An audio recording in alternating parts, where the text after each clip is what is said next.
And my God will meet all your needs according to his glorious riches in Christ Jesus. Philippians 4:19. From the confines of a Roman prison, Paul penned these words not as wishful thinking, but as unshakable conviction. Consider the source. A man who had faced beatings, shipwrecks, and hunger now boldly declares God's provision with absolute certainty. Paul doesn't hedge with might or could. He proclaims that God will meet all needs.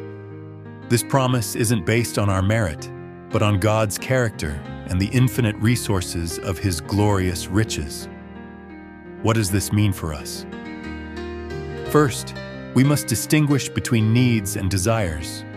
God promises to supply our needs, physical, emotional, and spiritual, but not necessarily everything we want. Yet his standard isn't bare subsistence, but his abundant glory. This promise exists within a larger context. Earlier in this chapter, Paul revealed he had learned the secret of being content in any and every situation, 4:11-12. The promise of provision comes alongside the invitation to contentment. Importantly, this provision comes in Christ Jesus. Our relationship with Christ is the channel through which God's provision flows.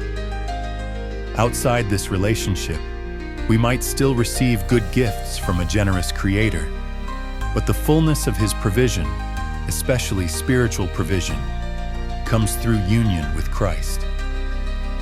Remember, too, that Paul wrote to a community. God's provision often comes through the mutual care of believers for one another, as the Philippians themselves had demonstrated by supporting Paul, 14-16. What burden weighs on you today?